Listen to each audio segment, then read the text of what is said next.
you beat this guy. Now, this is not just truck racing this weekend, it is convoy on the plane as well, which means we've got the Red Dragon Monster Truck. You've been on the Red Dragon Monster Truck ride yet? I have been on the Red Dragon Monster Truck, yes. It was very exciting, extremely enjoyable. It's a lot more shaky than it looks. You know, you look at it, you think, oh, that'll be all right, but it's not all right at all. Right, here we go. We've got some fantastic racing back on our screen now as Michael Oliver looking for that doorway through Dave Jenkins. Right on the tail, it's a very close bunch, this third position. Of course, Price with nowhere to be seen as they power on through. A good couple of seconds advancement as they come through the complex now past the media centre.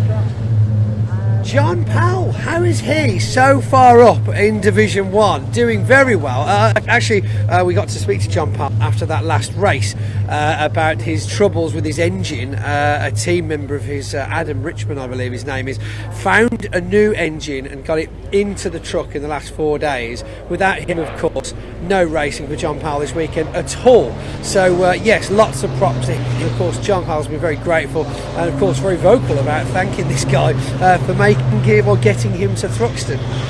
I mean, we know throughout the entire sort of series of categories and races, the paddocks are incredibly friendly and yes, competitive, but you've been around the truck paddock more than anybody else. You know it better than anyone. I mean, there is real rivalry in there, but sincere friendship as well, isn't it? Oh yeah, I mean, look, we can go from the extremes of getting off the track and staring daggers from across Parc Fermé to moments later congratulating each other for the fantastic race. You know, the fact that they've all walked away from it, the fact that it was a good battle. You know, adrenaline is adrenaline. It makes us react, it makes us act, and of course, when everything starts to calm down again, you can appreciate the race for what it was, which of course is entertaining and great to be a part of. You know, and there always is so much support. I mean, we've had Adam Bint not racing with us this season, but he's actually been on every single circuit so far this year, helping the teams with different issues. Round again then to finish lap 4, I do believe, and we're seeing Steve Powell in a very comfortable second place, Dave Jenkins behind him, Michael Oliver for John Powell. And we found out earlier on as well, Dave only had body rub on his tyres, so it was literally he managed to clip the tyres, self-admitted, clip the tyres coming through the chicane, which knocked his panel into his tyre, which is why it was only smoking on certain bends when the vehicle banked over, and that's what was producing the plumes of smoke. Not quite as much smoke, of course, as our poor friend Paul Rivette. Yeah, that was quite a lot of smoke coming out as he entered the pit lane. Just what about an hour or so ago, but he's back on track. Everything seems to be okay. Now, worth mentioning, this is not just truck racing this weekend, this is the convoy on the plane, one of 3 events over the course of the year where all the trucks come in to show how good they are across the UK. So there's plenty of displays, there's Red Dragon Monster Truck rides, fun for all the family, there's live music. So if you are thinking about watching the racing at Thruxton tomorrow, why not come on down and bring the whole family and enjoy yourself? There is literally something for everyone. Now we are just waiting to get some pictures here back in commentary, so you can see what's going on, and we'll keep filling the gaps here. But in terms of the championship, I know we've mentioned it so many times, but it's a really important factor. Can Dave Jenkins catch Ryan Smith this year? What needs to happen? I mean, look, there's always a racing prowess side to these things as well as a reliability side to these things. You can be the best driver championship in the world. If your truck lets you down, something happens, or someone else goes into you, completely out of your control, it's going to hold you back points-wise overall. This is, of course, when the other drivers will have the opportunity to then claw some of those points back. Now, with the point system as it is this year, as we spoke about earlier on, much bigger bonuses for those top few places, which, of course, really can keep shuffling the deck, so to speak. So if you have any issues, it really is, like I said before, with Division 2, it's to some it's like there's not many trucks in Division 2, but no, I know that means even more to play for, because it really will be the first one that blinks that will suffer, and everyone else will benefit for literally just being in there. Now, something else I want to mention this weekend, the British Truck Racing Championship has combined with Man Up, a charity that is trying to raise awareness for men's mental health on and off the track. It started in 2019. Man Up exists to raise awareness about mental health amongst young men, specifically breaking the stigma that surrounds the subject by encouraging openness. So British Truck Racing Championship working with the charity Man Up. And we do now, Pointy, have some pictures. Excellent. We can see now. We knew it was happening, but we can see Ryan Smith in the lead by 5.3 seconds out of Powell, Jenkins and Oliver. Only, what's that, 2 seconds between second, third and fourth. So pretty tight racing. And as you said, Powell in Div 2, currently 6th overall, beating the Div 1 trucks of Smith and Yates. Indeed, I don't know what's going on there, but of course, being the type of track that it is, not a huge amount of overtaking areas unless you've got excessive power to put down on the person in front of you, or you've really got to have that perfect line every single lap. But of course, it takes lap on lap to start to gain back those seconds. Ryan Smith, of course, flying ahead as we'd expect. I believe he corrected me on the podium earlier on when he said he actually ended with an 11-second lead on the second position, which is incredible. But of course, one we have to watch, Michael Oliver and Dave Jenkins really are in this battle together now. I believe they are all over each other, and of course we still started the race in championship order, the reason which of course is because of the delays we've had today.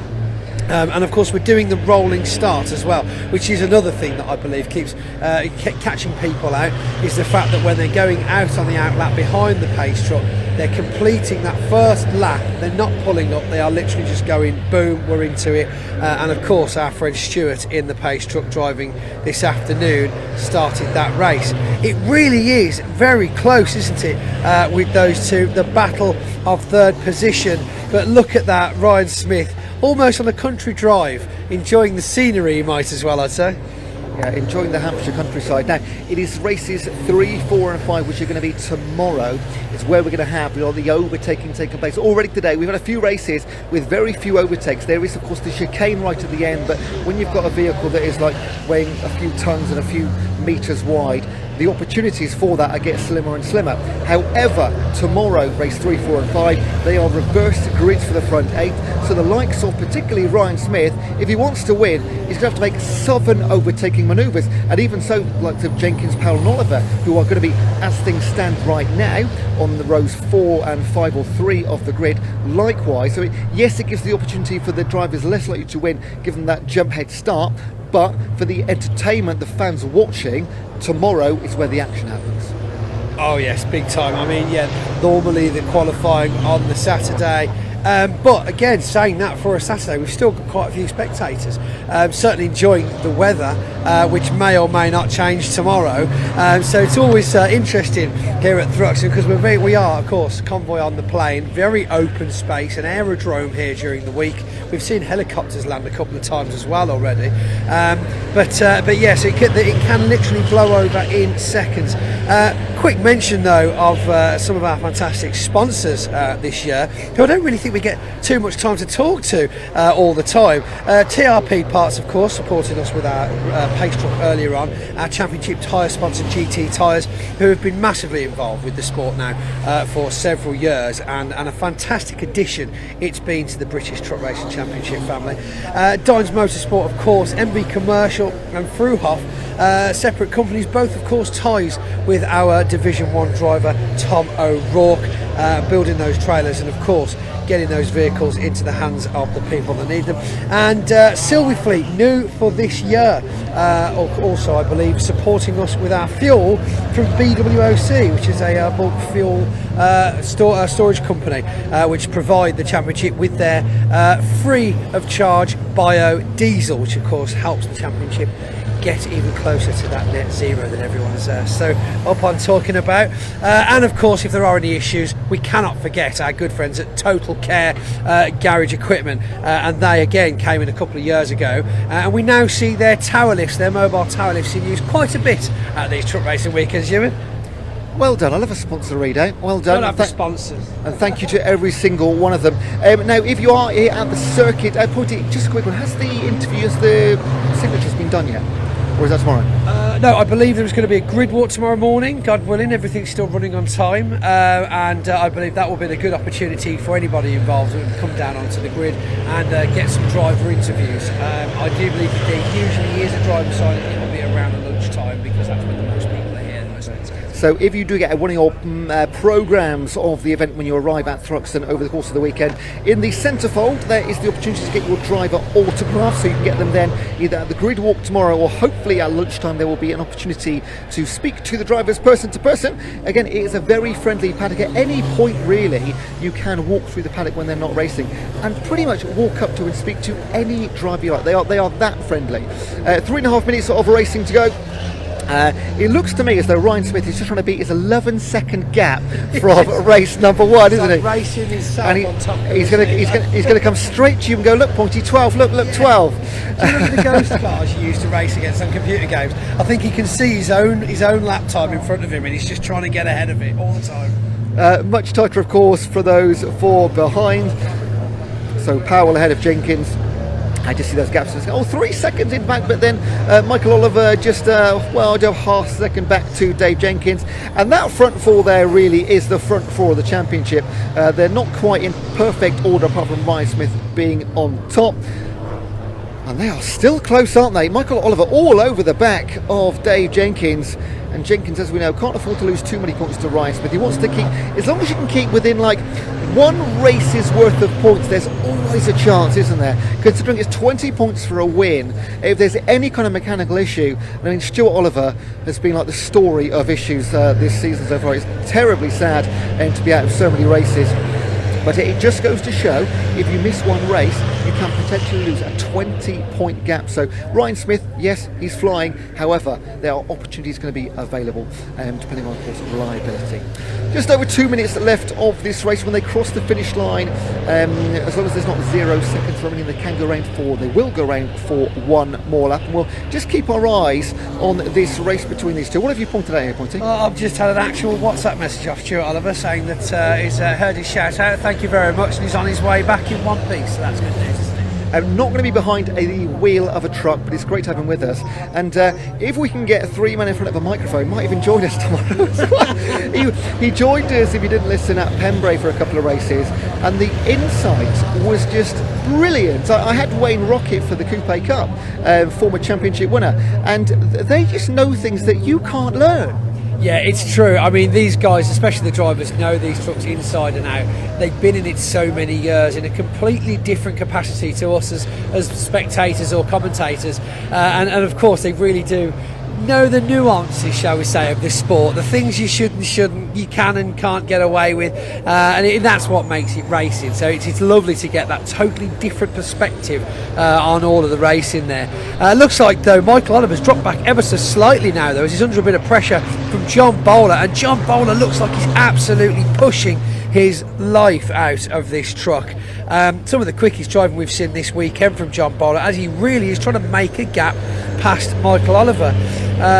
12 seconds of Goya, 12.1. So he was definitely correct last time he says 11. Wow, 12.14 seconds lead on Steve Powell, second place. But of course, Steve Powell's going to be super thrilled if he can make this second place stick, taking his first trophy of the weekend as well. Yeah, came into the weekend 3rd in the championship. All points matter, so we'll see this evening. We'll try and get an updated championship table for you ahead of races 3, 4 and 5 tomorrow. So Ryan Smith, if he could slow down now, cross the finish line on 0 and still win this race. However, he will cross the start finish line, which means they will go for 1 more lap, just in time for that.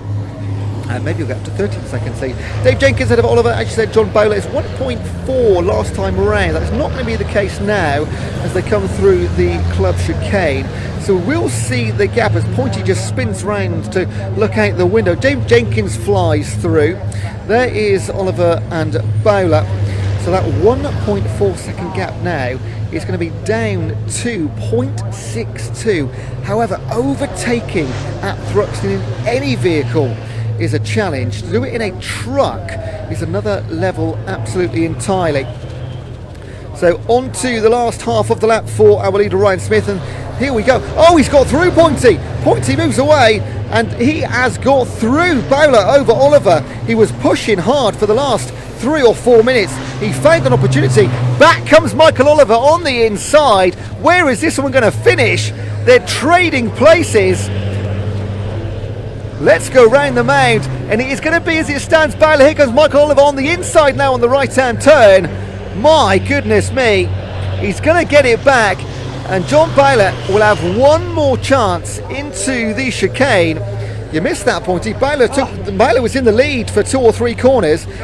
Michael Oliver has got it back, and that is going to be maybe the last chance as we watch Ryan Smith go through the chicane, and he will come round the start finish line at Allards for a second win of the weekend, and he is looking absolutely formidable. The checkered flag is out as Ryan Smith crosses the line. Second time this weekend. He's going to be happy about that. Simon Cole there from Division 2 seeing the flag. It's bowler for Michael Oliver now, though. Will he try and make that last move as we see Steve Powell comfortably through on second? Dave Jenkins a couple of seconds behind him. Is the gap good enough? It looks like Michael Oliver is going to be settled nicely in 4th. John Bowler for the 5th place, and quite the gap now until we see Dave Smith making his way round in the number 11.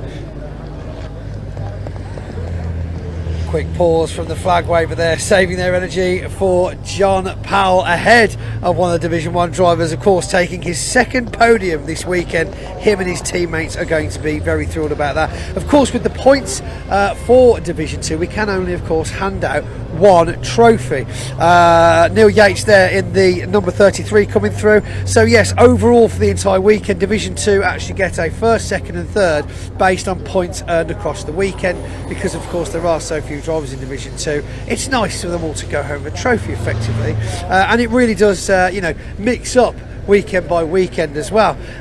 Fingers crossed though, we'll get to see Paul Rivette back out tomorrow, and of course they've got an entire night of work to do as well as a football match to watch, which will be interesting to see if they can focus on one more than the other. Ewan, I think I better set off to the... Oh, there he is, still nursing himself round. I think some serious work to be done there for Paul Rivette as he crosses the finish line, and the flag is drawn in for the last British truck racing race this weekend. So whilst you have a little read through on the screen there, full 10 lap race completed there, average lap time of about 1:37 for Ryan Smith, taking the fastest lap, which of course means extra points for him as well. Second fastest lap he's had this weekend. I would imagine John Powell's going to be getting the fastest lap for Division 2 as well. We're waiting for them to make their way back round now from the parade lap as they pull in to the Parc Fermé. We won't be making the same mistake as we made this morning though, and waiting patiently until the marshals give us the all-empowering nod to enter Parc Fermé to start our interviews. Who do you want to see me interview tomorrow? I think that's what we need to talk about. If you're listening, watching from home, stick us a comment down in the comments box below. I'll have a look through these later on, and then we'll be able to see if you want me to ask any particular questions to any particular drivers, and we'll try and get that done in Parc Fermé, the 3 opportunities that we've got tomorrow. We might even have some time to record one of the trophy presentations as well, which would be nice. So, eagerly awaiting the return of the Titans, the 5-ton, 12-litre, 1,000 horsepower racing machines, making their way now into Parc Fermé. Fantastic racing from all, and no damage to any of them this time. All that started finished, which is what we like to see. Michael Oliver, good drive for him again, but where, here he is, just got to wait so we don't get shouted at. We'll get Steve Powell to come round to us so that we don't get our wrists slapped.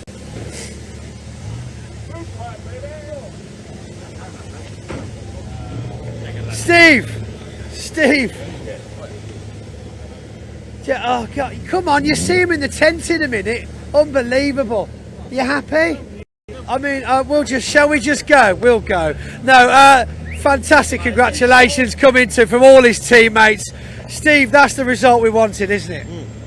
Yeah, a bit disappointed in the first race. Messed the start up a bit, to be fair. I think I was half asleep, so I knew I had to get away there, and even in front of Michael, but result to get in front of Dave as well. And I think we held the gap to him. I'm not sure. I couldn't see him. No, it was tight. I mean, we didn't see anything at the beginning of the race because we couldn't see anything on the screen again. So, I don't think, so we just looked at the blank and went, "There's racing on there somewhere." Yeah. No, right. I mean, Ryan had gone, and I'll see him for a couple of laps in the mirrors, and then I couldn't see him, so just kept me in. Ryan, within the first 4 laps, pulled about a 6-second lead on the entire pack, which is incredible speed. So yeah, he was away with the fairies, and then it was down to you to lead the race effectively. Basically, yeah. The rest of the race. You know? Yeah, I'm at. Listen, I'm at. Look, we're where we need to be. So, I mean, he clearly won the first race well, so everyone's off the pace compared to him. So at least it's not just us. So happy with that. Like I say, very disappointed with the first race today, but see what happens tomorrow. So. Indeed we will. 3 races tomorrow. Will you be watching the football? I noticed we've got some special livery. Where is it? Did you have it? It's coming home. Is it? Believe that? Do you truly believe that? Predictions? Do you know what? I think they're going to surprise us. I didn't think... Me and Charmaine were celebrating a minute from against the last game because we could come here and chill out. Obviously, we ran the pub and now they've won, and I think... Do you know what? I think they got a good chance today. You just never know. They're England, aren't they? Keep on believing, yeah, mate. we keep on hoping anyway. So. Look, you've got to try it. You've got to be a little bit confident. You've got to try. I'll take them off tomorrow. Yeah, we've got to keep the pub full. Do you know what I mean? Right, let's go and see who else we can find. Steve Powell, ladies and gentlemen. Right, where are we now then? Paul, not looking happy with the performance. We spoke to you earlier. We were in such high spirits. What happened? Give us the bad news. So race 1, our brand new turbo that we put in the truck for today, decided to let go. Sacre bleu. We had an old turbo that came off of the Detroit engine that came in this truck when we bought it from Steve Powell. We put that on there, but it's just not producing any boost, as you can see out there. Indeed, so. you were a little bit slow, weren't you? Yeah, I could almost feel the frustration. You're like, ah. Yeah, I mean, it's the way it goes at the end of the day. Sometimes this is motor racing. The guys have worked so hard with everything, and turn up with a new part that's failed is it's just a bit. Is one en route for tomorrow? Yeah, I'm not sure. We'll have a chat and we'll see what the guys have got in their back pocket. Got to find a turbo from somewhere. It's got to happen. Anyone out there, if they've got one that wants to run one down, you know. Andover, set it in your postcode. Andover for a new turbo. And what size turbo is it? Garrett, you have to talk to the boys for that one. So it's about yay big. About yay big. It's one of them. It produces a lot of power. I know that much. Yeah, well, yeah, you can see, you can surely miss it when it's gone. Yeah, I mean, this is the thing. Split every single gear then just to try and everything in it. So high, low, all the way through. Yeah, that's terrible. Because I mean, normally when you're driving these things, you're actually only using 2 gears, aren't you? Yeah, I tend to use a few more than the Division 1 boys in this. So I tend to use probably the top 5 gears, basically the top 3, and then split. Right, interesting. Round here, I'd use the top probably 2 gears split normally. So yeah, you're up and down like a fiddler's elbow at the moment then. Yeah. Well, look, we hope that you get sorted for tomorrow. Predictions for the England match, if you're bothered, or just say no? No. Sweet, me neither. Happy days. I'm asking for you at home, I don't care. Right, who have we got? Have we lost everybody? Now, right, let's go this way.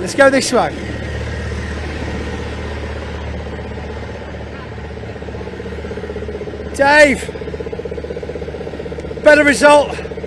No, not happy. No, I'm not. No, I'm not happy. It's just we weren't fast enough. You know, I seem to have found some rear grip, which was ultimately saving my life out of the chicane and out of the complex. Lovely. But I'm having to get out the throttle where I've got it turned in, got it committed, where I should be able to pick the throttle up, and it's just washing out on me. And then the longer you've got lock on round here, the more you're overheating the left front tyre, and the worse the problem gets. Oh dear. So we need to go and have a little look at it. But no, not happy. Of course I'm happy. I'm going truck racing, aren't I? Of course, we love truck racing. It's the only reason you show up, isn't it? Yeah, of course it is. Well, look, good luck finding out what's going on with that tonight. We have got about a half an hour countdown before we hand out some trophies over at the podium. So just come and have a look. Right, thanks, Dan. Thanks. See you later. See you later, yeah. Right, I am going to hand back to our good friend Ewan now over in the media hub, who will hopefully be running you through some information for Track Attack, which I believe is next on track. And I'll hand the microphone, the baton, back to James. Go, go, go, go, go! Here we go, here we go. This is the best relay that you'll see until we get to the Olympics. I'm actually so good, I've lost my cameraman. So, let's take a dive into our assembly area here, because there's one person that I definitely want to grab a word with, and that is the driver of car number 11, but they are about to make their way out onto the track, so I don't think it's going to happen. John, we're just going to step back and we're going to let the cars come out, but I'm going to tell you why exactly you should keep your eyes on car number 11. It's being driven by David Whedon, who is a member of the BARC team. He is the events manager as part of this amazing group that organise all these events and keep this sort of racing running up and down the country. And he races once a year, and this is once a year opportunity, and it's a way that BARC say thank you to the amazing work that Mr. Whedon does.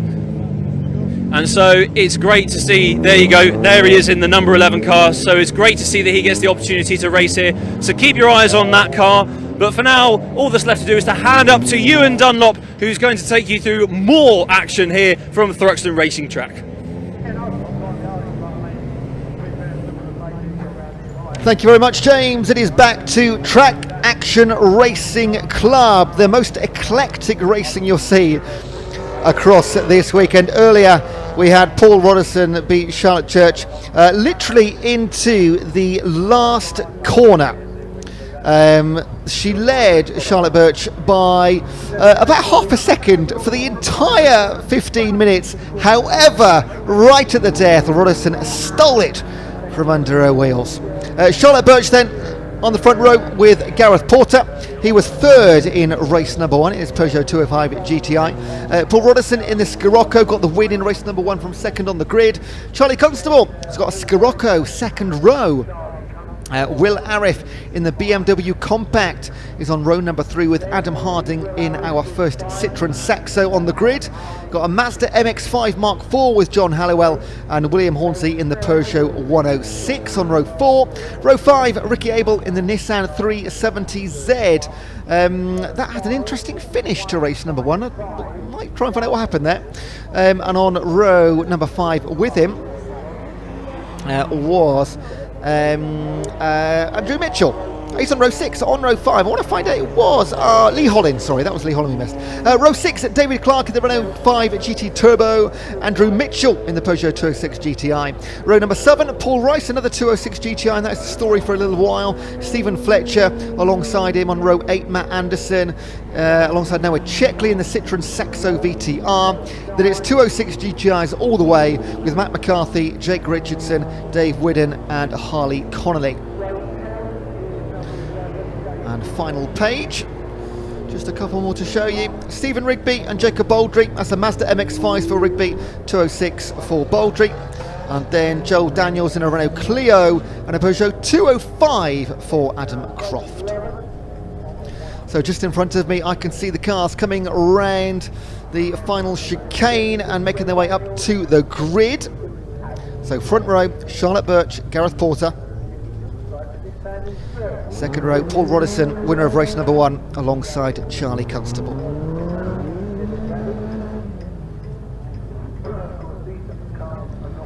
And in race number 1, just about weren't affected by back markers. They do get quite ahead, the Civics and the Sciroccos. So let's see what happens in race number 2. I do believe we've got every car from race number 1 in race number 2, which is always good to see. However, that Nissan 370 definitely had some bodywork missing at the end of race number 1. So some fantastic work by the pit crews. This is our penultimate race of the day. We finish with the Mini Challenge Club Sport with AirTech Motorsport to close out the action. So those at the back just making their way up to their grid positions. So on the left-hand side is Charlotte Birch in the pink trim, and on the right-hand side in the black, number 46, Gareth Porter.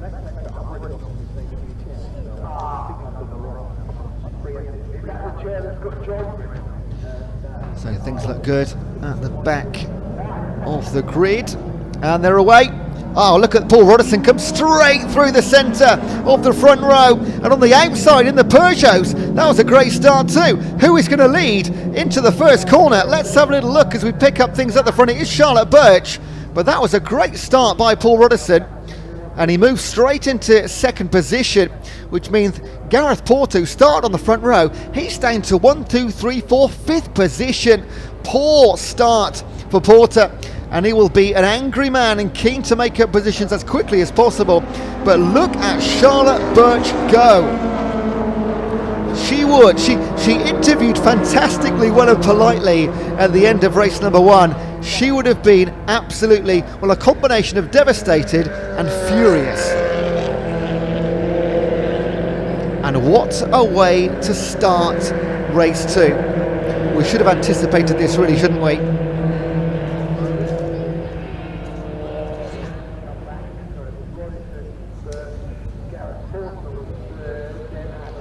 So as I just get my paperwork back in order after rushing over from the media centre with Pointy.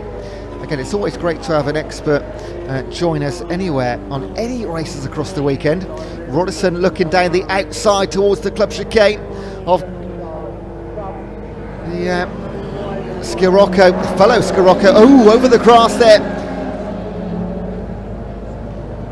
Hashtag track limits. Well, the two Sciroccos will work together. Oh, and the boot's up on the Saxo. Hang on a second. Well, maybe that adds a little bit of downforce. Who knows? Maybe that's tactical. They're not going to stop and close that, surely. This entire race, we're going to see a boot up. Well, we've seen some things today. Oh, just a bit too high on the curbs, losing going 3 wheels through the third corner.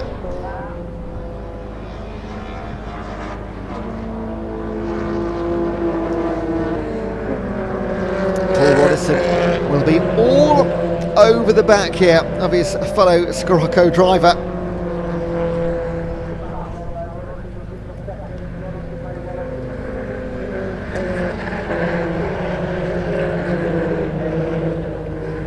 Constable started on the second row of the grid, currently leading class, and it is just the two Sciroccos. That's why you see the purple or pinky, name the colour of your choice, for Constable and Roddison.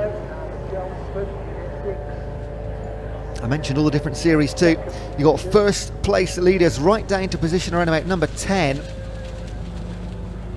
In fact, yeah, of our first 11 on the grid, 10 of them are leading their class. So in that case, now we've got yellow cars and I believe safety car coming out as well. I didn't spot anything worthy of a safety car. What's happened here? I wonder if we can get images anywhere. Maybe at the back half of this. So there's the safety car. Has someone gone off? Now that's really unfortunate for Charlotte Birch, because she had got out a 4-second lead over the battling Sciroccos of Constable and Roddison, and she'll have to start again pretty much from scratch.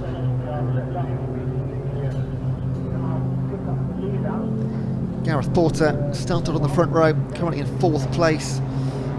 Actually, yeah, 4th place. I was counting the safety car as I was looking through the grid there, or through the positions. So I still am unsure what the reason for the safety car is. We've got nothing in picture. So we do have a tow truck coming out onto track, so somebody is off. So it's going to be either, is it Fletcher, Baldry or Croft? Is that a car on the right hand side? Yes, it is. There we go. So right hand side. Now, I believe that is one of our static cams, so there's nobody manning that one, so we can't sort of focus in and zoom in on that right hand side. Can we grab it from somewhere else? Who's got the most zoom on their camera at trackside? We'll wait and find out. I think it might just be behind the trees there, in fact, unfortunately. So we can't see it, but it must be either Fletcher, Ballery, or Baldry, or Croft is the only three that started but aren't racing right now. So we'll wait for that to be cleared. We might be here for a few minutes, which, oh, we can just see the top of it. Oh, that's is that a Saxo or a Peugeot? Can't quite make out that number. There's a light blue, is a Peugeot. So, but there's loads of them. But we can try and work it out from the car numbers. I've just for a moment misplaced my entry sheets. Ah, I've got it, fantastic. So let's try and match up some numbers here. So it might be, I think it might be Adam Croft. He's in one of the Peugeots and he's right at the bottom.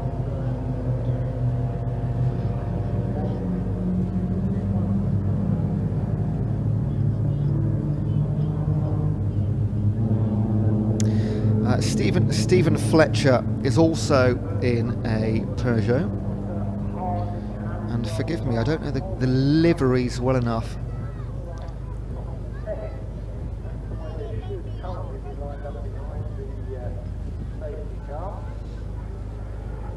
We are, oh, red flag, oh dear. So with over 8 minutes remaining, now the broom is coming out, which means there's debris on track, so there must have been a collision before the off. Now as they come round, I'll try and spot any car with any sort of damage. Now I'm surprised by, I mean, we have in the UK the best marshals in the business. I just would like to know the red flags. So there must be quite a lot of debris down there,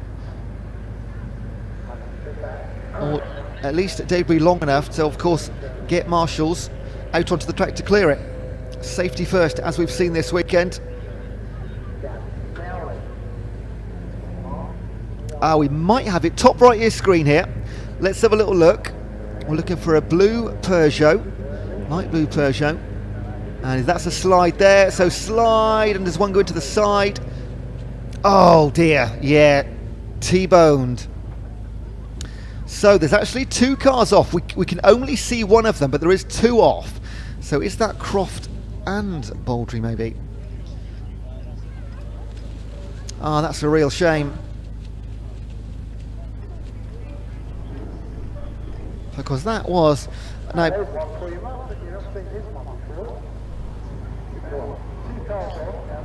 So that's another one being towed. That's not one of the two in the collision potentially, because that's not the light blue Peugeot, but again there was two in the incident. Either way, a real shame for Charlotte Birch at the moment, because she was flying a 4-second lead. So that is the second of the two cars that came off, we understand. So it's just a two-car incident. Both will have clearly race-ending damage though, but we hope both drivers are okay. So Charlotte Birch was leading by 4 seconds, and it was the two Skiroccos that were the real fight of that race. Gareth Porter started on the front row of the grid, dropped down to 5th at the first corner, made his way back up to 4th, and they're just coming past that commentary position.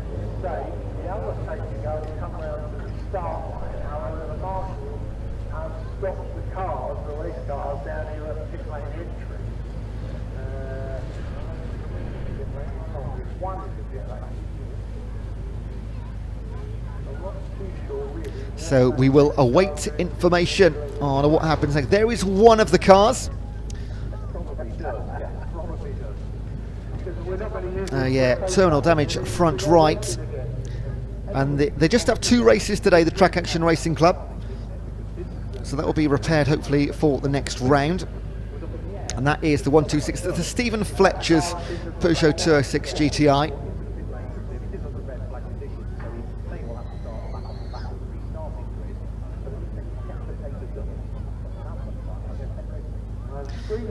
That's seen some days, that recovery truck, hasn't it? That's been around a few years. Let's get back to the start then. Charlotte Birch on front. Gareth Porter on the right-hand side. And the Scaroccos came flying through on the inside and the outside. And then towards the first corner, Gareth Porter found himself down in 5th. Charlotte Birch found herself with some air behind her, as she let the Scaroccos battle between themselves. Roddison and Constable went side by side for the next 4 or 5 minutes before the red flag. Gareth Porter would get one space back before that red flag. And let's just hope we do get a restart. We've got one more race today after the conclusion of the Track Action Racing Club race number 2. And in front of me I can just see a few of the drivers getting their doors open to get some air into the car. That was Porter back into 4th. Then we saw the boot over. Great chance to get the boot down. So, unlucky for some, good for others.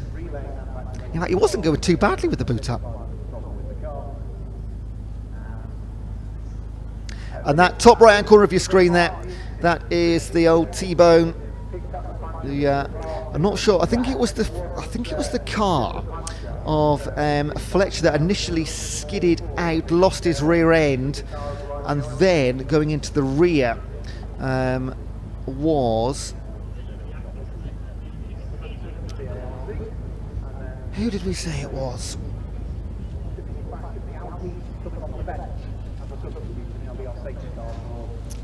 And there are the drivers, one of the drivers at least, waiting. Get some air into the car. And that is the car you're looking at there of number 42. As that is Paul Rice getting some fresh air. Teammate behind the number 43, that's Harley Connolly, doing likewise. The 155 there, that is Ricky Abel's Nissan 370Z. That is, in my opinion, the best looking car on the grid. We got one in the pits there. Looks like a Saxo. And that 111, that's the Mazda MX-5 of Stephen Rigby. Now, I understand that the safety car has a flat tyre. Now, we have had some delays today, and I've seen plenty of delays across my time covering Bark TV. And I think we're restarting without the safety car. So will they grid up, or will it be a rolling start?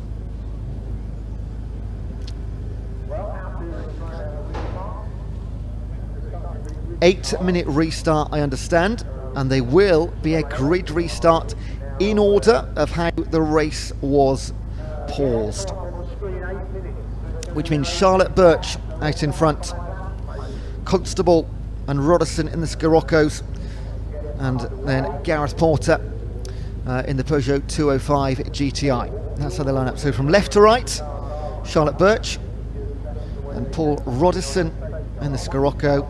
In front of him on the right hand side alongside Charlotte Birch, Constable, and then Porter in the 205. Currently behind them, that is John Halliwell in the number 2. It's one of the Mazdas.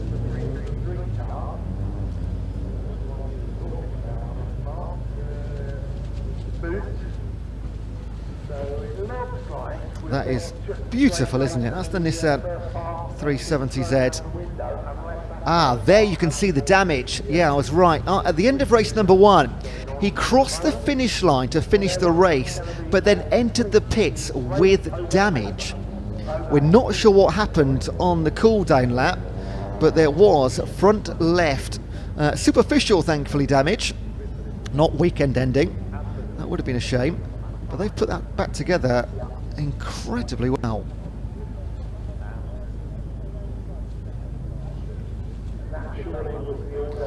And if you've ever ridden in one of those cars, a 350Z, they can be incredibly loud. Fantastic to drive in. We've got the Saxos and the Peugeots will complete most of the back of the grid. And I wonder if we'll see Stephen Rigby. I imagine will start from the back. He was the one going the wrong way up the pit lane a moment ago in the light blue Mazda MX-5. That's him right there, in fact. That's quite a livery, isn't it? Light blue and yellow wheels.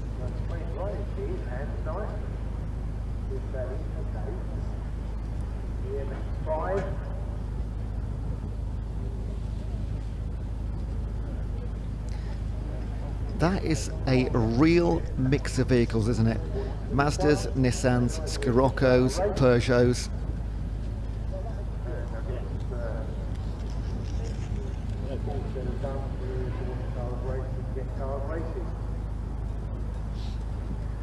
And that's why we love Park TV and all the races they put on.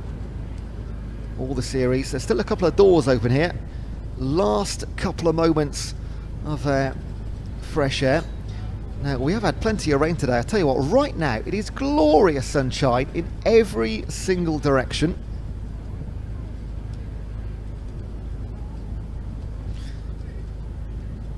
So right now, Charlotte Birch has led. Let's say we've had 15 plus 7. She's had 22 minutes of racing so far today in the Track Action Racing Club. Charlotte Birch has led, well, 21 minutes and 50 seconds of those 22 minutes, let's call it. And she's yet to cross the line in first place. If there's any justice in the motorsport world, she'll get away cleanly and hold on. And can she build up a 4-second lead again? Can Gareth Porter get a better start? He's at the far left of your screen at the top there in the black 205. Race after this for the minis again before we bring the stage to a close. Birch, in fact, is the... I thought there was two. She's in the only Honda Civic this weekend.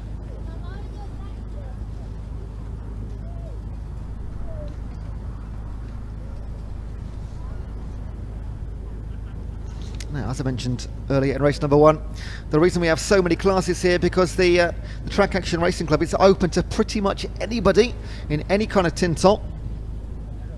Within this series itself, you've got the Britannia Marks Cup for any British cars like the Rovers, MGs, Triumph, Vauxhalls, Lotus, GT5s, GT Cup cars. And you've got the Deutsche Mark Cup for the Germans, the Audis, the BMWs, the Porsches, the Mercedes.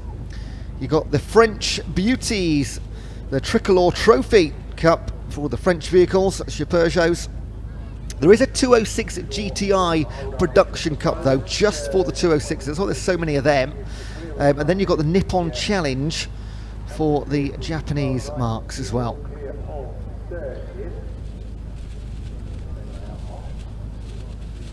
Oh, we got some overheating. That look, is that the rear of Constable's Scirocco, or is that the front of the Mazda?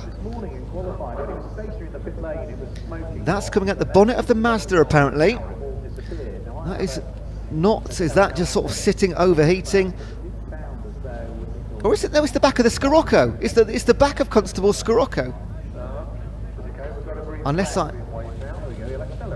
So that's coming out the exhaust and he's away. Scirocco.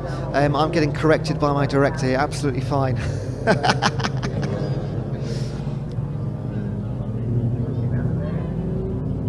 Well, we will have a rolling lap to get the temperature back into the tyres.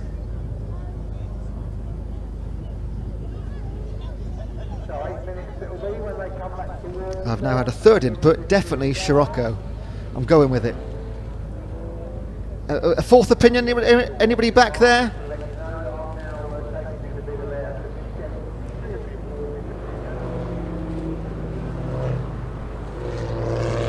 Now this is the one job in the world as a commentator where you want to be corrected. So, and I get plenty of it on YouTube as well. Any messages afterwards? Please, please, a commentator worth their salt will never be offended by being corrected. It's our job to get the facts and the stats and the car names right.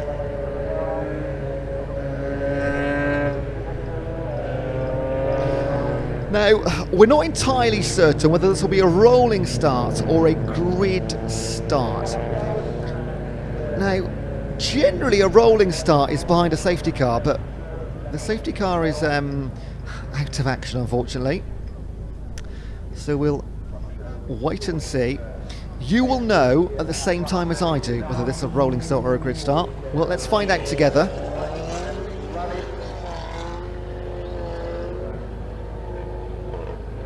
Now, I would say if this was a rolling start, those cars would be much closer together because they wouldn't want to lose any distance at all. They would be bunched up behind Charlotte Birch. That's not the case, so I'm going to go with grid start and wait for that to be confirmed. And they're just rolling past me at the chicane, so yes, it's got to be grid start.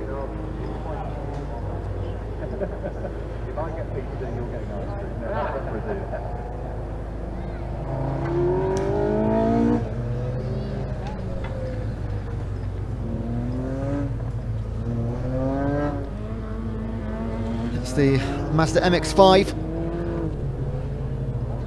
Stephen Rigby driving. That car looks too good to be at the back, doesn't it? Right then, back to the front. No smoke coming out the Scirocco of Constable. Charlotte Birch, can she get her third great start of the weekend? Can Porter on the right get a better getaway than he did around about 10 minutes ago? This is going to be a great 8 minutes.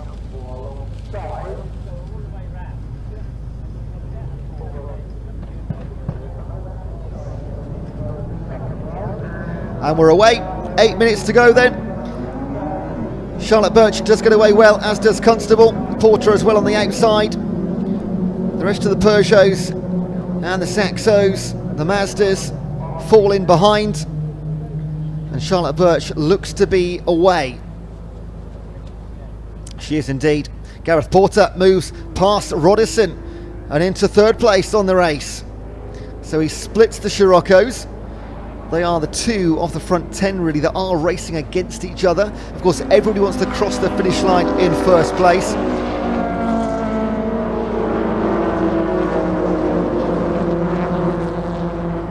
It is a beautiful day now here in Hampshire, and the fastest track in the UK, Thruxton, put on a great show.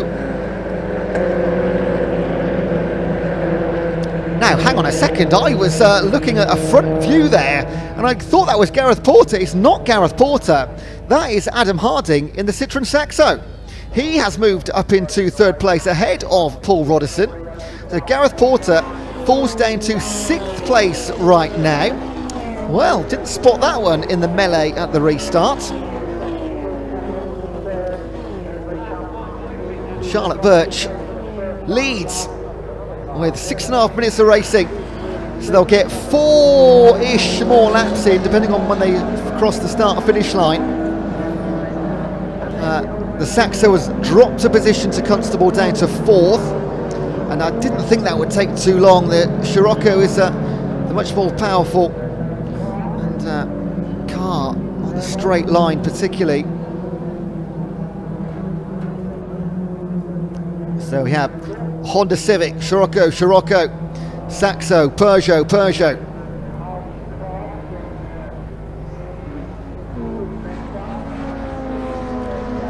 And I tell you what, Charlotte Birch is flying again.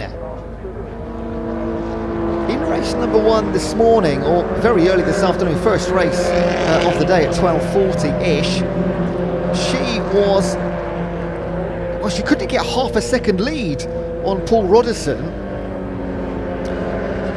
But now, well, whatever her and her team did in the, 3 hours between race number 1 and 2, guys and girls, it has worked. The Saxo and the Peugeot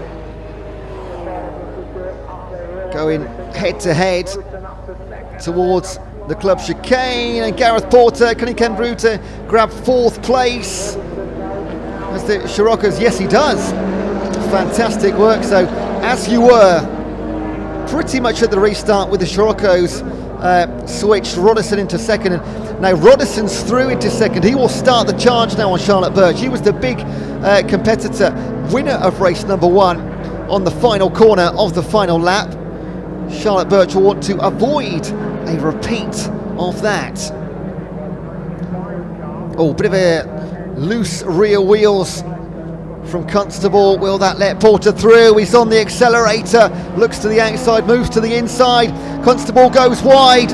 Porter pulls alongside in the Peugeot and gets ahead of the Scirocco. That is a wonderful move. He set that up 2 corners ago, and he gets through, gets the job done. And Constable has a Peugeot in front and a Peugeot behind now.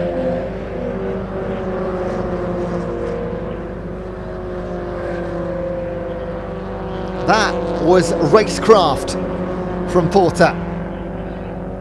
Knew exactly what he was doing.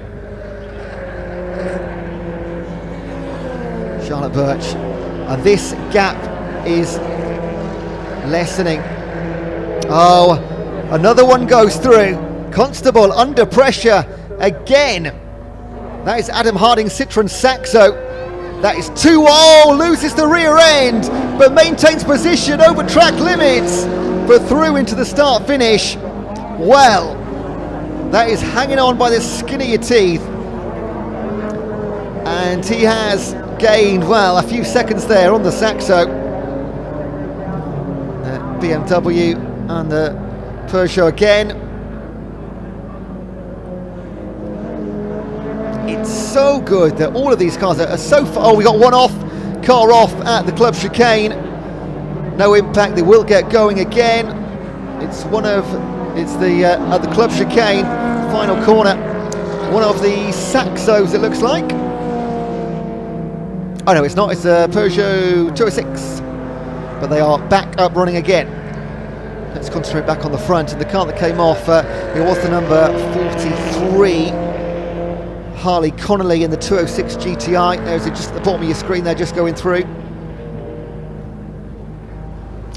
And maybe has, oh, he's pulled in. Yeah, so that is Harley Connolly. Lost it at the chicane, and now he's pulled in. So there was no impact at all. There was no impact. Slid off track. Let's get back to the lead though. 2 minutes remaining. Oh no, is this going to be a repeat of race number 1? I hope for Charlotte Birch's sake not. She leads Roddison and Porter. She will not want to see the Scirocco of Roddison in her rear-view mirror. But Roddison has to be very aware that right behind him is the Peugeot of Gareth Porter.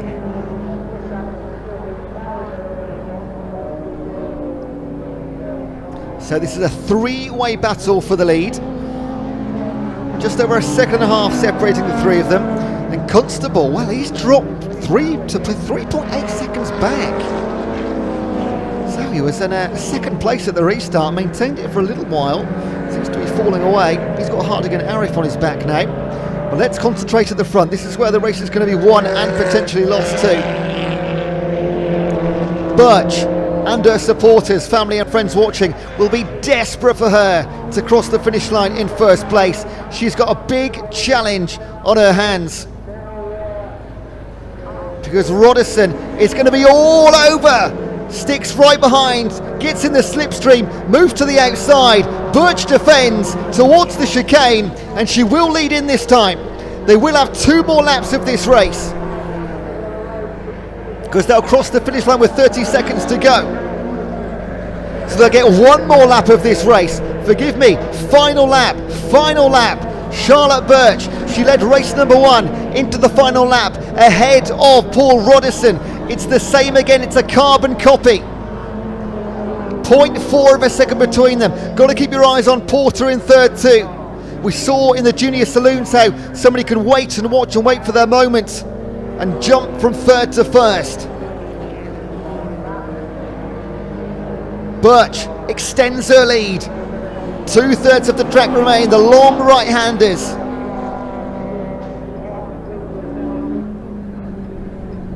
through the first of two sweeping chicanes. Roddison looks towards the inside, sticking in her mirrors.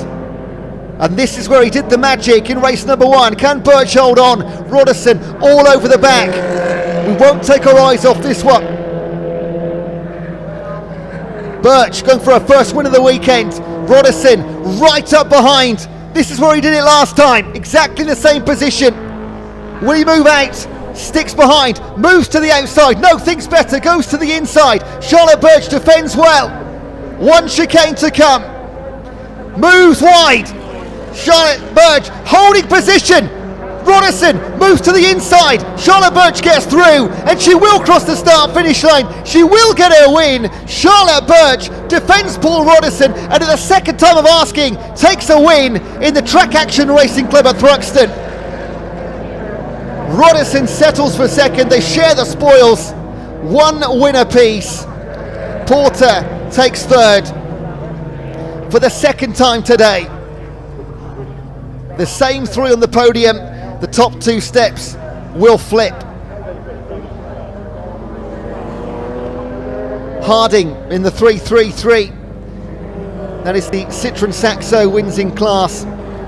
Constable drops down to 5th from 2nd at the restart in the Scirocco battle.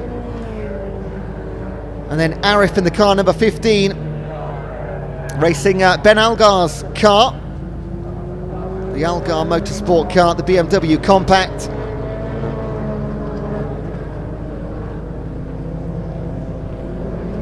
Clark in the 86, Halliwell, Abel and Hollin, all winners in class. Hornsey second in the Clios. And then the battles of the 206s. We can't forget about that. The battle of the 206s goes to Anderson in the 25.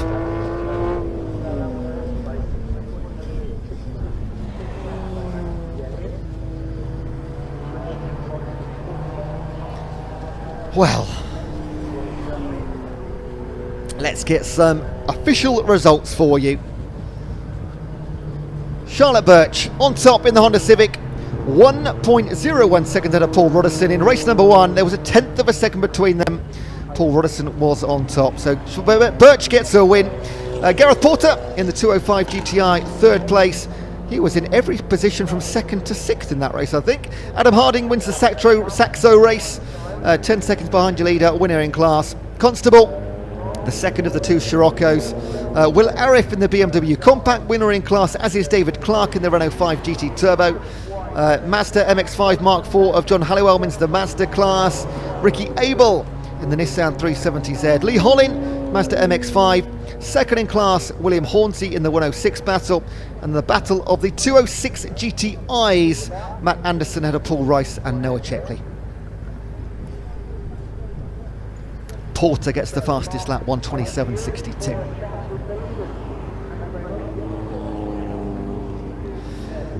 And now, if James is ready, we will head down to Parc Ferme to have a chat with our race winners.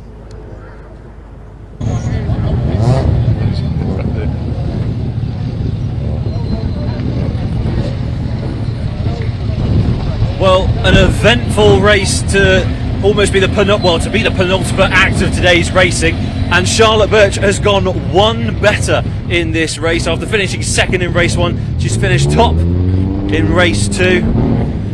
Charlotte, I know you've not even had a chance to put the hat on, but I need to ask you, how does it feel to bump yourself up one position to the top spot of the podium on this occasion? Yeah, I mean, that's what we were after in that last race. Paul tried it again into the chicane last corner of the last lap, but managed to hold him off. Obviously we had 2 starts, and I think they were both pretty decent starts. My first one was probably a little bit better. I pulled a massive gap. Had a plan in my head for the safety car restart, and obviously we had the red flag in the end, so yeah, I'm happy. You should be happy as well. I mean, this has got to fill you with a lot of confidence going into the final day of racing, and then potentially for the rest of the season as well.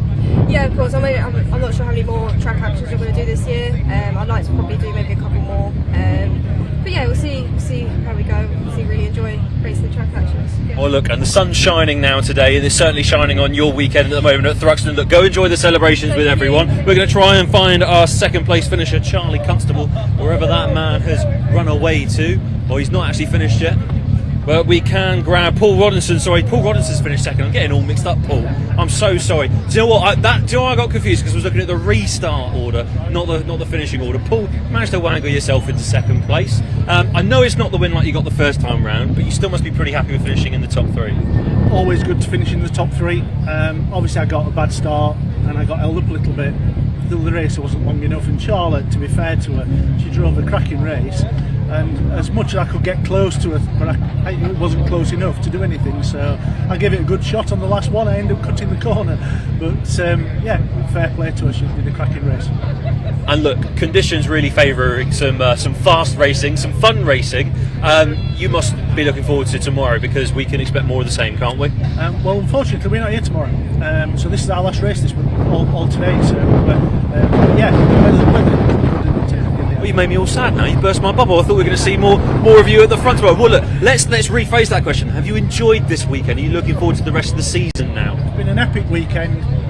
This car's up for sale, so whether I'm in it or not at the next round. I'm going to say no. We've got to do our wheeler dealer impression. We've got to be sort of Mike Brewer-esque almost. So we've got a motor here for sale, guys. If you want to maybe take a look, John, if you want to show it off, tell us about how old it is.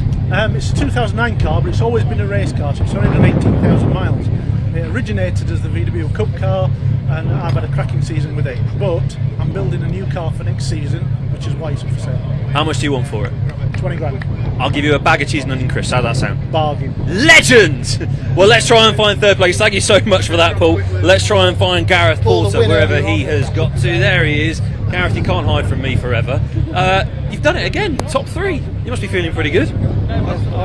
It's getting better and better. So I haven't raced for many years, and each time I go out, you learn a bit more. It comes back to you. But I ran out of petrol on the last lap. It had petrol starvation. Look, you still managed to sneak it home for a top 3 finish. Are we seeing you racing tomorrow as well? Or are you going to suddenly crush my dreams? No, I'm going home now. That's it for us. You're going home? I can't believe it. I'm really sad now. But look, are we going to see plenty more of you for the rest of the season? Maybe, yeah. See if I can get out again. I've enjoyed it. Excellent. Well, thank you very much. Thank you very much, Gareth. We're going to try and make our way around to see if we can actually grab David Whedon, because I wanted to chat to him before the racing started. David, Mr. BARC himself. How are we doing? I'm good. How are you? You're taking my job from me. You need to tell me how you are. How was that race? That was a cracking race. That, yeah, absolutely superb. We just, me and 11 and 111 had a little bit of a race-long battle, and he's obviously in a Mazda and I'm not, and I had to drive as hard as I possibly could there to keep him behind me. But we had a cracking little race by ourselves at the back, out of the way of everybody else, and that was a real good one. Yeah, it was nice that it was finally a bit warm and sort of we could go as quickly as we possibly. Now look, I've got to talk to you a bit more about your work with the BARC. I mean, this is done kind of as a thank you to you, isn't it? Once a year, and it's just a thank you from Dave Beecroft and Junior Saloons for coordinating the JSCC, and so every year he lets me drive his car at Thruxton. It's obviously my home circuit, so happy days, and yeah, I've really had a good weekend. It's been cracking. So I've actually run. I want to show you this. This is in tribute to my grandmother, who was a massive racing fan. So I'm racing under the Macquarie name this weekend, the Curry Macquarie. That's absolutely beautiful, David. Do you know what I mean? So, and that's the clan crest is the queue. So yeah, racing for my gran this weekend. Who would have loved it? She's been dead nearly 20 years now, but she would have been here and supporting as usual. So, but they never really leave us, do they, David? No, certainly not. But racing for her today. But look, honestly, thank you for all the work that you do, and honestly, that's an amazing tribute. And congratulations on taking part this weekend. Look, the cars for the next race have already gone out, so not to sound too presumptuous, but I'm going to leave David to it, and we're actually going to get up to. We're going to get up to Ewan in commentary, because now it's the mini challenge club sport with AirTech Motorsport, and we're going to get up to Ewan Dunlop in commentary. He's going to take you through the final round of action here on Saturday at Thruxton Circuit.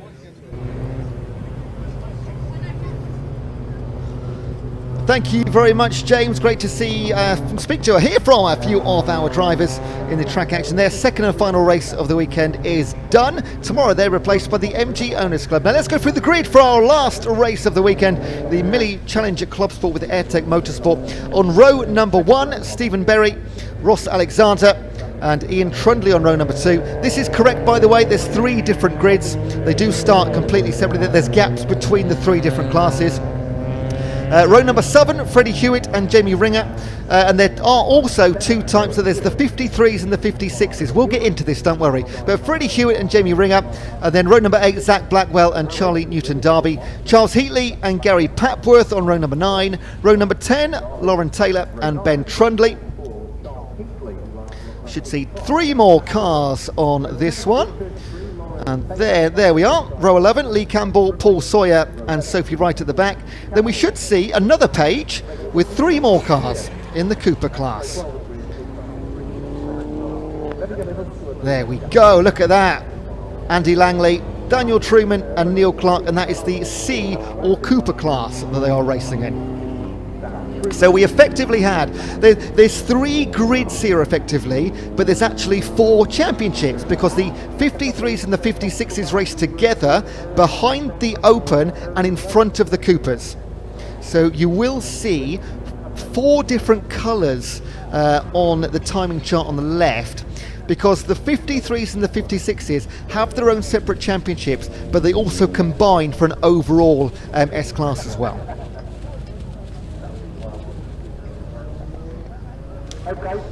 Now, importantly, leading the championship in the Open class, Ross Alexander over Stephen Berry.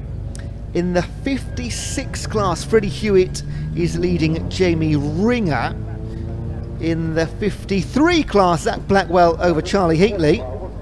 And the combined 53 and 56, Freddie Hewitt is on top, ahead of Jamie Ringer and Zach Blackwell. And in the Cooper class, Andy Langley leads Neil Clark, Dan Truman and Jeff Surrey.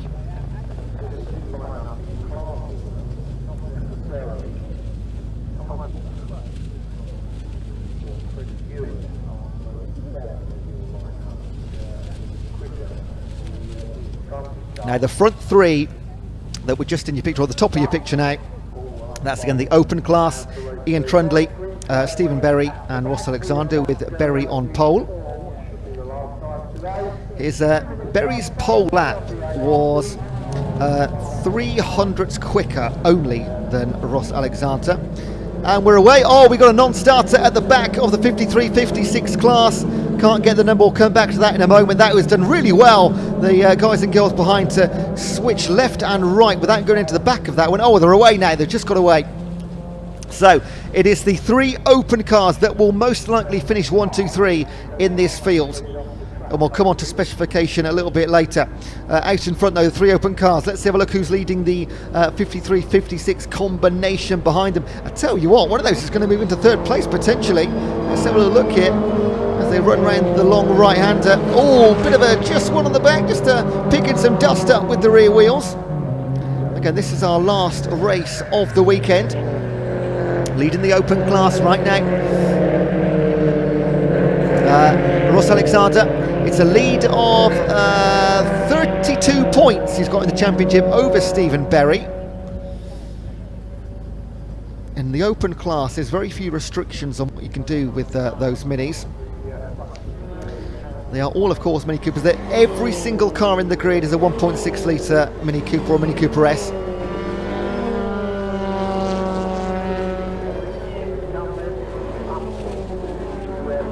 Now, keeping on top of these things can be a challenge,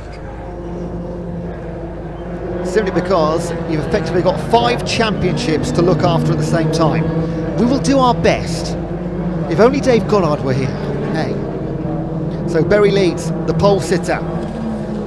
And I tell you what, Ian Trundley has dropped down to 5th place after being third on the grid. However, looking deeper into the stats here, his qualifying time was 1:34.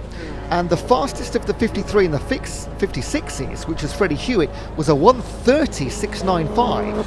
So this is not a surprise, because Ian Trundley, there were 3 cars in the group behind that were quicker than him in qualifying.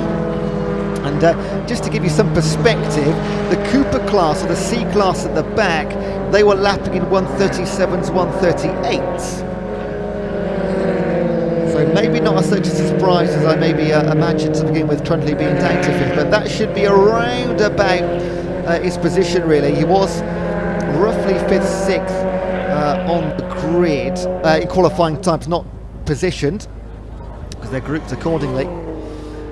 Now, Stephen Berry is going to be very, very quick here, half a second quicker than, other than Ross Alexander, anybody else on track. I don't think it's quick enough for them to find traffic by the end of this 15 minutes, but I may be proven wrong. You can see there on the timing as well, it was the number 33, that was Lauren Taylor, who didn't get away particularly well off the start line. So she is 33 seconds down. She was stationary for, well, that length of time.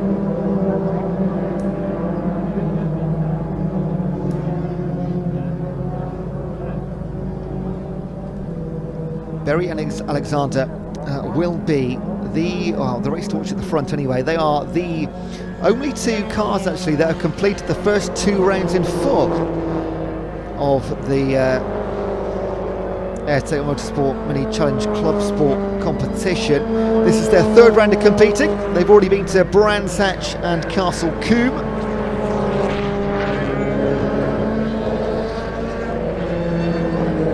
Blackwell, the car number 1, he actually started 3rd in the 56-53 competition, and he is leading that class now by, well, 2 seconds over Heatley, who is 2 positions behind him on track.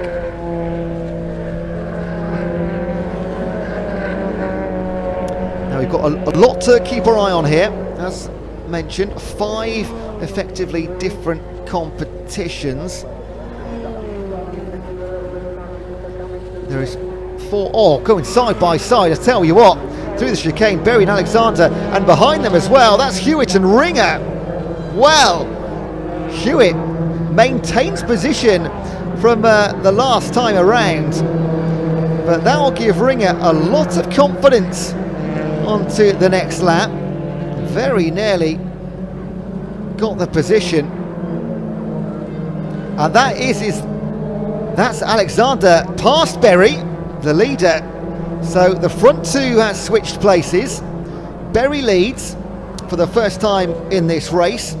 2nd in the championship to Alexander.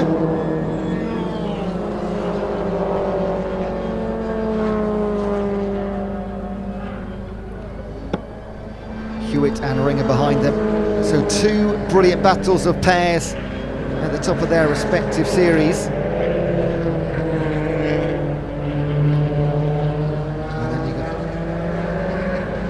Got Blackwell 4 seconds clear of Newton.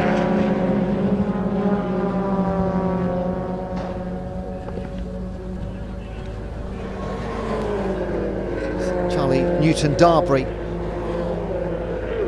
in 2nd place in the 56-53 class. Now look at this. This is the front of the whole race. This is front on track. This is Berry defending Alexander. Don't they look fantastic, by the way? Great looking cars. I've got to say, particularly the car of Ross Alexander. That is probably my favourite looking Mini in the paddock today. It just looks absolutely beautiful. Looks like a little British Bulldog, but it's behind Ross Alexander right now.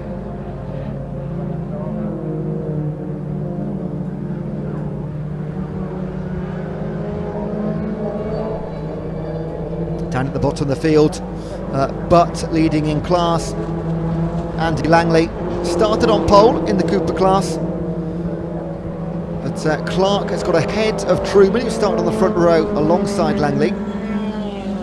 So Andy Langley, Neil Clark and Dan Truman will battle for the Cooper class. Only a couple of seconds between those 3 guys. We'll keep our eye on that one as we look towards the front. And I tell you what, Ross Alexander has picked up something in this lap, because he's moved what was nose to tail racing to maybe a half a second advantage. Here comes Berry. Berry does seem to have the power on the straight, doesn't he? Definitely pulled back some time there. And this is the race for 3rd and 4th place. Hewitt, Ringer and Blackwell in that too. Hewitt holding on. Ringer just looking left and right. It's so hard to find a place to overtake. And as they fight, you've just seen a flash there of the blue of Zach Blackwell. He started in 3rd place in class, 3rd on track right now.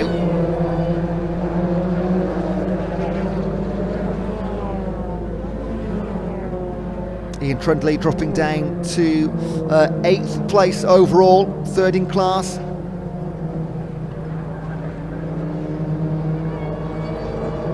And Blackwell, leading class, is 11 seconds clear of Charlie Newton-Darby, who is in 2nd in class, and Heatley just 0.3 seconds behind. But we'll stick with Hewitt and Ringer for a second as they come through the long left-right-hander sweeping turns. And it just keeps going, doesn't it? And that is foot down racing. Hewitt looks great. Back to the front then, Alexander over Berry. No change in position or gap between the two. They'll keep each other very honest for another 6 minutes.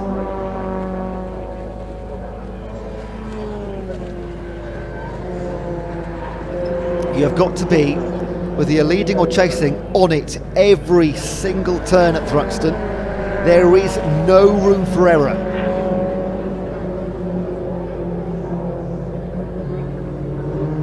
Really comes down to also who's the bravest. We know the average speeds around here are ridiculously high. This is the fastest track in terms of average speed that these guys and girls will race on all year. They might not match the time of Damon Hill in 1993 in his Formula One Williams, as we just watch a great little race in two might become 3 in fact, as they switch to the left hand side. Damon Hill averaged 147 miles an hour. 147 miles per hour is what I was trying to say. Average time, average speed. This is race number 8. It's late in the day. Oh, is there a little bit of damage there on the 3rd race there? So 44. That is watching Heatley and Campbell. And Patworth behind them, it should be. Oh, a switch inside. Almost took out 2 positions there. So Heatley chasing Newton, fending off Campbell. So this is 2nd, 3rd and 4th in class. No change in your leader, just come past our commentary position. So let's stick where the real head-to-head battling is. Oh, that's slowing down. That is not an overtake. Well, that is an overtake, but there's issues there, it looks to me. Newton and Heatley with just over 4 minutes remaining. This is for 2nd and 3rd in the 53-56 class.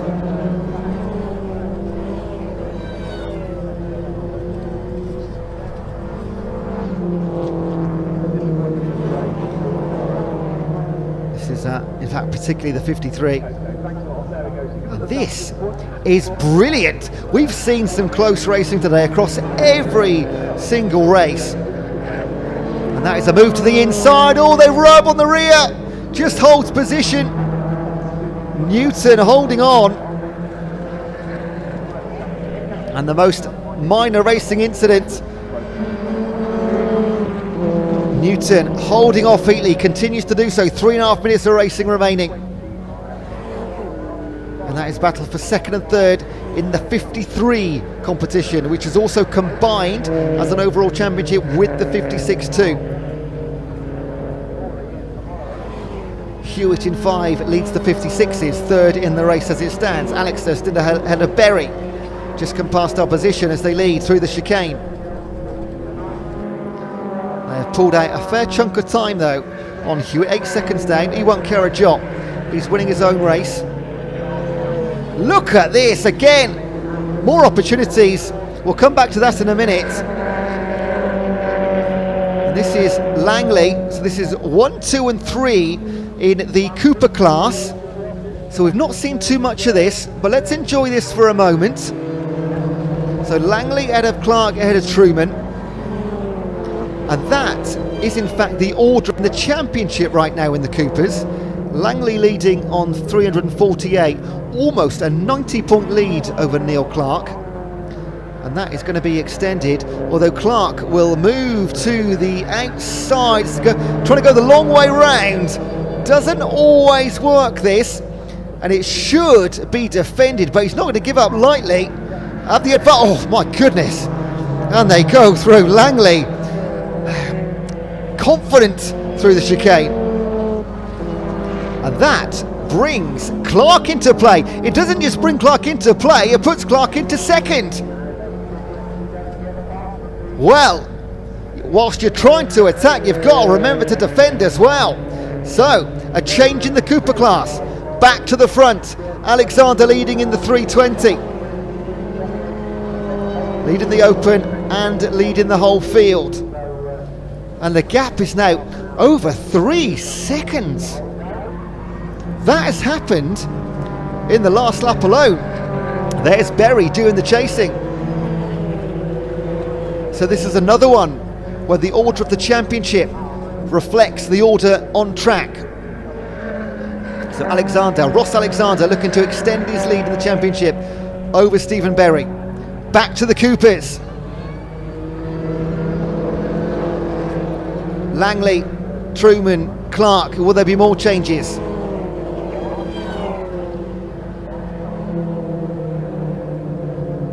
Into the final 60 seconds. We may get one more lap. Let's see when they cross over.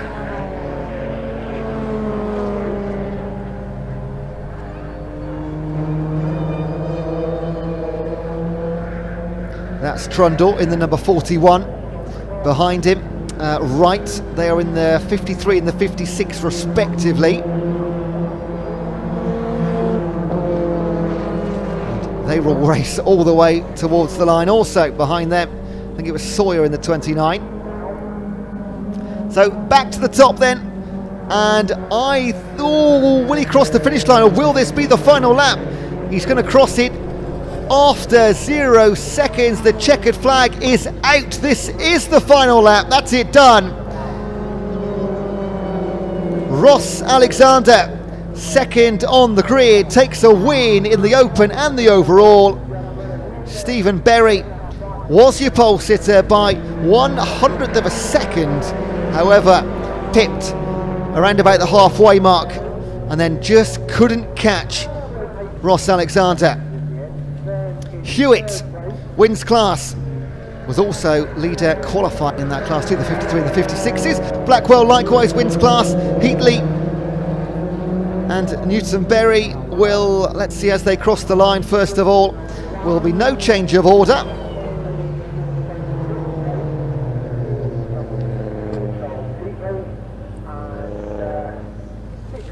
Newton Derby, sorry I said Newton Berry there, Newton Derby in the 12, third place in class. So still one more class winner to decide, that's in the Coopers. Langley, Clark and Truman look towards, I think Clark and Truman had switched places actually the last time we saw them. Sawyer crosses, and here we go. Here are our Cooper classes to round out our final winners of the day, and it will be in the car number 42, Andy Langley. Second place, Neil Clark from third on the grid to second, and then Daniel Truman will take up third place on the podium in our C class. It's all our winners over the line, a couple of more just to finish off racing, and the rest will roll round into the pit lane for the final time today. That is 8 races completed. There'll be 12 tomorrow, hopefully in this sunshine too. Let's get confirmation of those results then. It was a battle of the opens at the top, wasn't it? Ross Alexander taking Stephen Berry for a 1-2. Freddie Hewitt in the 56s ahead of 53, Zach Blackwell, Charles Heatley and Charlie Newton Derby. Then Gary Papworth second in class ahead of Ben Trundley and Sophie Wright. Paul Sawyer fifth in class. Then the Coopers, Andy Langley, Neil Clark and Dan Truman. A great battle right at the end there we got to witness, which was a joy. Then Lee Campbell, fastest lap of the race, a 1:29 by Alexander. Should see one more set of results. No, we've got a few cars, so we want to get down to James as soon as possible. So he will be waiting by very shortly, hopefully.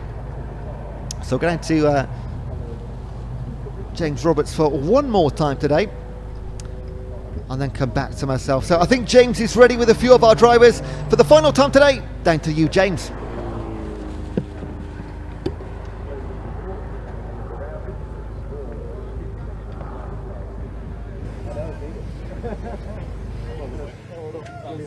Another epic mini race here at Thruxton. I'm going to interrupt the celebrations. I'm really sorry, everyone. I'm so sorry. So awfully, dreadfully, terribly sorry. Ross, you've just won first, best, on top of the world. Is that how you're feeling right now? That's how I'm feeling, on top of the world.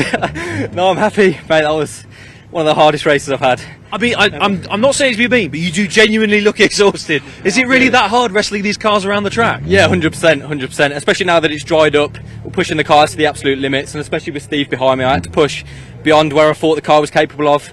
But Sussex Road and Race has set up such an amazing car, so no, I'm so proud of myself, with the team, with the car. Everything's been amazing, good weekend, so hopefully we can take it into the next couple of races. Well, look, you say pushing the cars to the absolute limits. I mean, we've seen that. 3 mechanical retirements that we saw coming in down here in Parc Fermé. So the fact you're able to get this thing to the finish is pretty impressive as well as getting on top of the podium. Sorry. Yeah, 100%. And people I can thank for that are Sussex Road and Race. Obviously, my mum and dad for supporting me. Are they just behind me? Well, my dad's there. My mum's actually at home. So dad's filming us, isn't he? So we'll wave at him. Girlfriend. Oh, the girlfriend. Oh, there we go. Some big supporters. Everyone's here. Should we get them all on camera for you? No. Wow. No. Big time. Actually, Dad, come over quickly. Dad, are you happy with how he drove today? Oh, very happy. I mean, it's been a long, hard road. You know, the past couple of years has just been one thing after another. So it felt like, and for him to come first in his third race of the season, it's just amazing, really.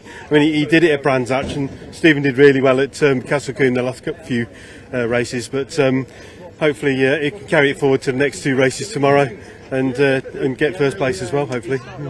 I'm sure he will. Right, whoa, track commentary have got in there before me, but that's absolutely fine. We're going to try and have a word now with Stephen Berry. Stephen, I'm going to start this by saying I absolutely love the coupe. I think it's great. I think it looks fantastic in this livery as well. It looked fantastic out on the circuit. Was it fantastic to drive today? It was good right way till he passed me. I was enjoying it right up until that point. Well, I mean, talk to me about the race then, about the overall feeling. You must be pleased still with the car's performance. Yeah, the car was fantastic. The front end was starting to wash away from me, really, pushing a bit too hard on the tyres, and I could feel that the lap time was starting to come down as Ross was starting to close in on me. And then as you're overdriving it, I was starting to then back up in towards the second position. So he had a bit of a naughty kiss on the back end, which I'll have a word with him about when we're back. You're sending the bill for the polishing, weren't you, in the teacup? Yeah, I'm sure. I mean, it was racing, innit? But yeah, he got past me, and I couldn't live with him once he started pulling away. The car was just not there. I've just got to have a tweak with some settings, see if I can get that front end grip back. Well, look, 2 more races this weekend. Do you think you'll be able to easily bump yourself up to the top step? I'm going to try my very best. You're going to try your very best. Well, I'll leave you to. I'll let you enjoy your celebrations. I'm going to try and find our 3rd place overall finisher, Freddie Hewitt, and his lovely number 5. There he is. Freddie, first of all, congratulations. You're finishing 3rd overall, but I'll say this now for the camera and everyone at home, 1st in class. So not only podium overall, but you led your class. You must also be on top of the world right now. Yeah, it feels pretty good. I'm not sure how the fastest laps worked in that race, which makes a big difference for us because of the 6 points. So it means if you come second and get fastest lap, it's the same as a win. So sometimes it's just as easy to do that. But hopefully we got the fastest lap, which means we extended our championship lead a bit as well, which would be good. Can you talk to us about how the cars felt this weekend? I mean, obviously the track is completely different. It could not be more different to how it was at 9 o'clock this morning, and it will be completely different again tomorrow. Handling wise, the car's been great. We've got a few electrical gremlins currently, which means it drops in and out of power sort of inconsistently. So we need to have a look at that over the evening and see what's going on with it. Is that an easy fix? I know electrical gremlins on these minis particularly are not very easy fixes, but is it something that you're confident you'll be able to sort out overnight? it'll be a matter of chucking some parts at it and see if they fix it. I think that's it. That's what we can go with. It's as simple as that. Well, I'll let you enjoy the celebrations, because you should celebrate this evening either way, as well as trying to get everything sorted. Let's see who else we can kind of grab here, because this is brilliant. This is the only clubman on the grid, if I'm not mistaken. I'm not mistaken. And I know lots of people hate it, but I absolutely love the design of the club, and I think it's absolutely fantastic. If Gary Papworth is anywhere, I should definitely try and grab him to talk to him about it. As every other racer seems to walk away with me. Gary, do you know where Gary is? No, Marshall doesn't know. Do you know where Gary is? No, thank you. No, you don't know where Gary is either. That's absolutely fine. Gary? So we just... Gary, where's Gary? That's the one. He's the other end. Gary!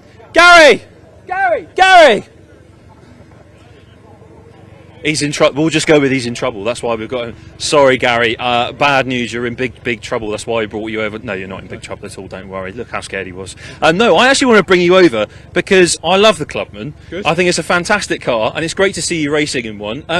How is it compared to all of these little hatches and the coupes? Well, I own an R53 as well. That's turbocharged, and that feels very twitchy. This feels quite planted. So yeah, I'm still getting to grips with it because I've just had a power upgrade. So.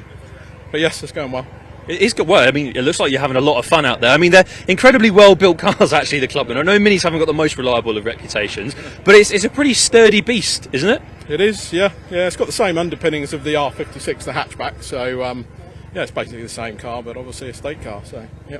And how are you feeling ahead of the races tomorrow? I mean, we don't know exactly how conditions are going to be. It's probably going to be just as windy, and my hair will suffer just as much. But what do you think we're in store for tomorrow? Forecast says a bit of rain, so that could make things a bit interesting. But do we like the rain? Personally, no. Good answer. I'll back you on that. But yeah, we'll give it a best shot tomorrow. So yeah. Well, look, the main thing is I hope you enjoy it, and I hope I keep getting to see this wonderful car drive around the rest of the season. Are you going to do much more this season? We've got 2 more rounds to do, one at Donington and one up at Croft, so I should be at both of those. So yeah. Excellent. Well, I'm looking forward to seeing it tear up those tracks as well. And I'm just looking around to see what other drivers I could possibly grab. There's lots of people sort of hiding inconspicuously around the sides. Lots of people talking to marshals as well. John, we're just going to take a sort of walk down to the back here because there's some guys that are just having a conversation at the car. So, you know, I'm just going to... Sorry, lads, I'm going to interrupt your tea time talk. We're gonna wrap up actually now on air. You're going to help me with that bit. So can you sum up the racing day at Thruxton in one word? Great. Yeah, exciting. Yeah. Great and exciting. Well, look, if you need any more convincing to join us for more racing at Thruxton tomorrow, it's been great. It's been exciting. It's been an absolute blast. So make sure you tune in again tomorrow. But for now, good night.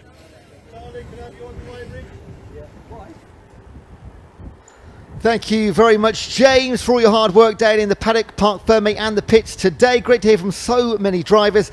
Thank you to everybody for joining us online. If you want to join us again tomorrow, which I hope you do, we are go live from first races at 10:45, but we've got a grid walk before that. And if I know Pointy, he will be on that grid walk. So from around about 10 o'clock onwards, make sure you're concentrating on the Bark TV channel. A big thank you to all of our camera people behind the scenes who you never get to see, but they do some sterling work. And particularly to our marshals here at the side of the track, the best in the world, the British Marshals, and they had plenty of tidying up today to do as well. So enjoy the rest of your evening. Come back tomorrow. If you live anywhere near Thruxton, it's the convoy on the plane. There's something for everyone. It is not just motorsport. Bring the entire family down. Have a great day here in Hampshire. So we will see you tomorrow from about 10 o'clock onwards. Don't go too far. Have a great evening. Enjoy the football.